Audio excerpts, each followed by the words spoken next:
welcome to another interesting episode of the podcast by Tech Researchers Club in collaboration with Voice at VIT Chennai. Well, look who we have here. Hello, Kanaga. Hi, Nandita. So, here we have Kanaga to talk about something very interesting. What are we talking about today? So let's talk about one of the messiest and biggest tech deals that's happened in recent history. I have no idea what you're talking about. Elon taking over Twitter. Okay, this is something we definitely need to talk about. So let's get right into it. So let's get back to where this started, January 31st. So that's when Elon decided he's going to buy Twitter shares, right? So Twitter is a public company, so which means it is listed and you can buy shares and stocks of Twitter. And on Jan 31st, they started buying stocks, and he had about 5% of stocks by mid-Feb. Now, based on the US laws, the SEC, which is the body that requires and manages the market to ensure there's no malpractice, requires that companies and individuals who own over 5% shares of a particular company need to disclose it to the public. Okay. Except Elon's Elon, and he didn't do that. Yeah, I know. He's like the big head. Yeah. Okay. Anyways, so let's fast forward right into January, February, March. And mid-March is when he has about 9%, 9.2% of the stock, and he decides to announce this to the public via Twitter. Oh, okay. That's creative. You gotta give him points for that. Yeah. So once that happens, there is sort of a crisis that comes about within the Twitter headquarters.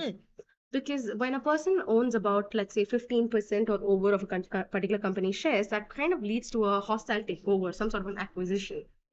From Elon's side? From Elon's side. Okay. And to avoid this, they can go into certain strategies, which Twitter did consider to take up the poison pill strategy. Poison pill. Yeah. What exactly is poison pill? Okay. So the poison pill strategy is when a company sort of undersells its stocks. Secretly or even in public, they kind of give away their particular stocks to their own people at a very reduced price or about zero price. Okay, like discounted. Like no price at all. Oh, okay. Sort of like bringing the company's value down. And why would they do this is to make the company look unattractive to the buyers. Does this always work? Not really, but it does help in slowing down the process of a person taking over the company in a hostile manner. So when we reach this sort of a front and back where there's sort of this tension between Twitter and Elon, we get into the place where Twitter is ready to welcome Elon into their board. Okay. As one of the official members. Oh, that's interesting. So did he? Well, he did. Or so he kind of did. What does that mean? Well, it means Elon's Elon. Okay. Yeah, so you like last minute, okay, I'm not going to the boards. That was exactly what happened. Oh, okay. So he didn't join the boards. He didn't. Okay. So when Twitter, which is Twitter CEO, which is Parag Agarwal, offered him the position of joining up as a person on the board and having opinions about it, because he was sort of having terrible opinions about Twitter on Twitter, running polls about how the free speech is not good enough or the moderation is not right and things of that sort. Him being him. Officially saying, okay, you can join us and here you can have your opinion. You can have the power to do this. And he said, yeah, I'll agree. Except later in text messages to Parag, he's like, nah. No, bro, I'm chill. I'm not coming. Legend. And he said, I'm going to take the company private. I'm going to buy it and I'm going to take it private. Okay.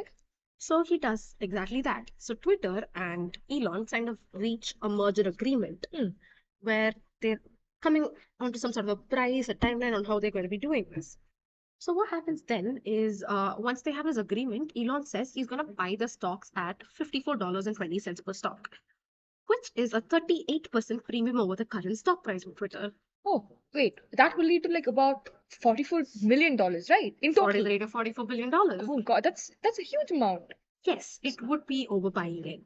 Okay, so do you think that it was right for Twitter to just settle down for what, say $52 per share? $54.20, yeah. Okay, per stock. So do you think it's good? I mean, I don't exactly have $44 billion lying around. Fair point. Don't exactly have an opinion on it. Yeah, okay. But let's see where this goes, right? So he refuses that he doesn't want to be on the board, rather he wants to buy this whole thing, and they come to an agreement about it. And again, Elon's Elon, so he backs out of this agreement. Or rather, actually temporarily puts it on hold. And he says he's not sure about the amount of bots and spam accounts and fake accounts on Twitter. And he says, okay, we spoke about this and you guys, have to be more transparent about this. So Parag Agarwal gets on Twitter and he's like, listen, we are evaluating this. Internally, we've done our findings and we're sure there's under 5% of MDAO accounts. What is this? Monetizable daily active users. Okay. So Twitter is a company where you don't exactly, it's a social media platform where you don't pay to use it, right? Yeah. And if you're not paying to use a product, then you are the product. Makes sense. Yeah, So which logically. means Twitter is making its money off of advertisements. True. So when you have a certain amount of monetizable daily active users is when you make a certain amount of money. And that's how this platform makes profits. So if let's say more than 5% of the active users are not actually active, that's just spam, then you're not exactly making money off of it. True. So Elon wanted to be sure about that. But in my personal opinion, I just feel like he realized it was a bad idea and a terrible deal to get into. Why? When? When he started raising these qualms about, the 5% and spam accounts. So anyways, Parag Agrawal gets on Twitter and has a reply for this. And he says, well, we've done this internal review and we're certain it is under 5%. Can we give our data out for an external sort of review on this? No, because it violates user privacy. Yeah. It's not possible. But Elon demands it. And then SEC gets into the process and they're like, you know what, we're certain this is under 5% and we're fine. A lot of chaos, for A sure. lot of chaos because Elon does flip-flopping. And with this, he sends his termination letter to Twitter saying, I don't want to buy this. Oh my God. Yeah, because of the spam accounts. Which Twitter replies by suing Elon. Okay, so Twitter sues Elon. Twitter sues Elon. Does Elon pay off?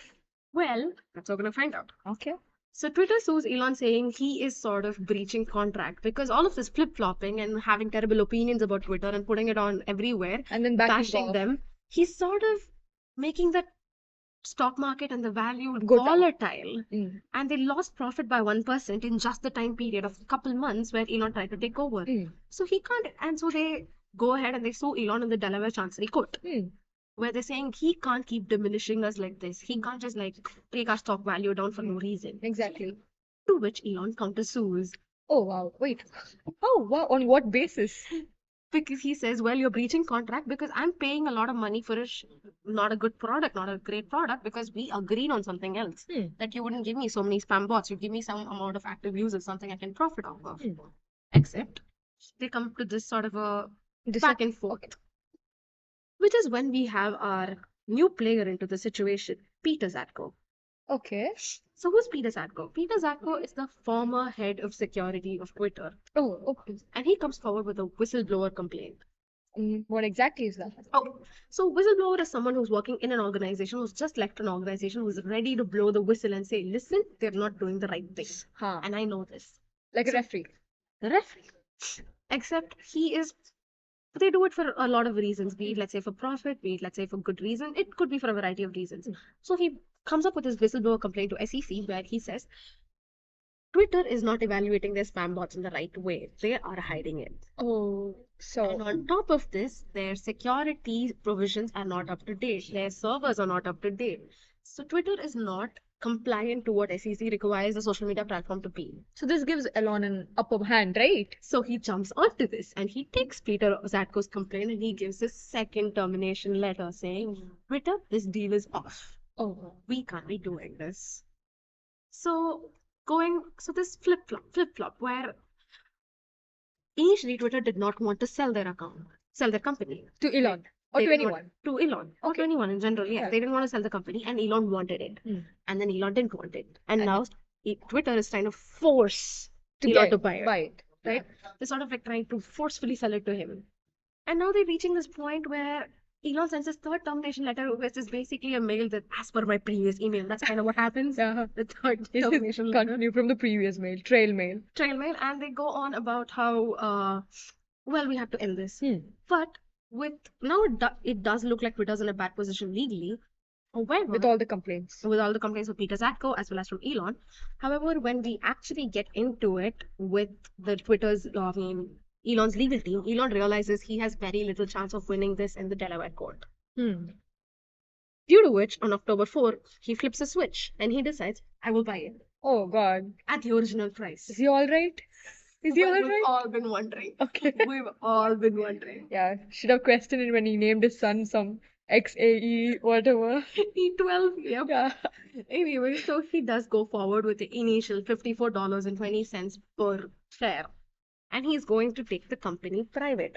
Why does he want to take it private? It's because you sort of have an overhaul where you can do a lot more changes without it being volatile, without it affecting the market, and you're not that monitored when you take a company private, right? So that is why he's giving Makes such sense. a high premium for this, and he's going forward.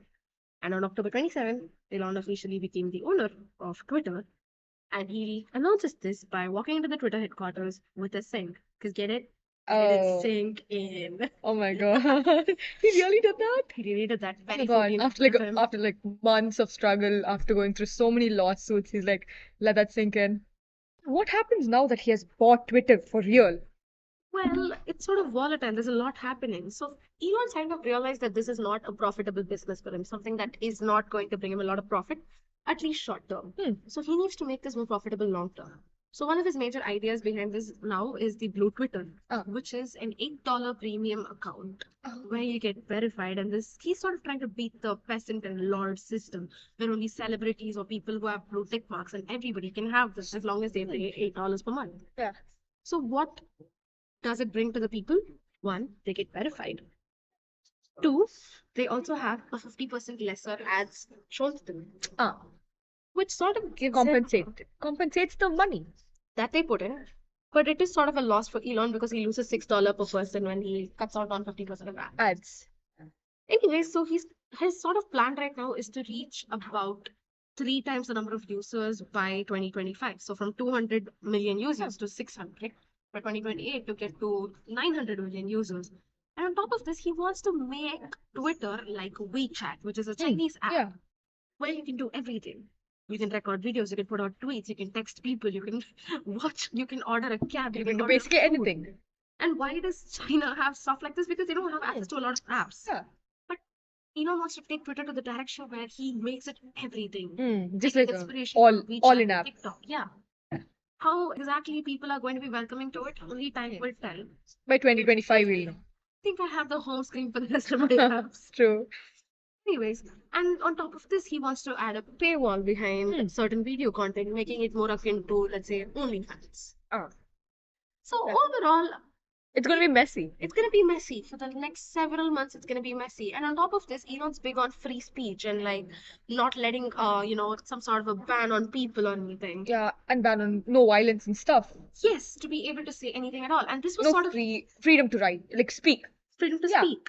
This sort of was reflected, let's say, how on the very first day that Elon took up, there was a 500% increase on people using the N-word on Twitter. That makes sense because Elon. That's Elon and edgelordness of him. Yeah. Anyway, so the thing is, Elon's version of free speech might not be the one that is the most right or most supported by the US government, or even one that's welcomed by people. True. Because sometimes there are certain things that I believe people shouldn't be able to say, or be violent, or be demeaning, or use slurs. But Elon's version is completely different, where he wants a higher bar before on moderation of what people say. So with these multiple ideas that Elon's playing with, trying to make Twitter profitable again, there will be some sort of a volatility, some sort of an up and down, a back and forth, like how we saw in the past couple months. Loopholes and things of that sort that will be leading for the next several years before we reach a point where Twitter might be normal again. Yeah, we'll probably be done. One question. So people are talking about it. Is it true? I just want to know if it's true. Is Elon Musk going to actually reverse the ban on Donald Trump? Okay, so let's come at it from the perspective of Elon and free speech, right? He wants people to be able to say anything at all on this platform with no content moderation. So maybe not. And he hinted that he might. But at the end of the day, I don't want Twitter. Not my phone. I don't read Twitter, so I don't read Twitter either. we just tweet. We just like let them tweet about it. We just talk about it. We talk about it. This moment, let's just objectively try to reach a point where they're saying. Yeah. That sort of brings us to the end of this saga. Yeah. So thank you again for watching this episode. We'll come again next week with another interesting episode. Thank you. Thank you.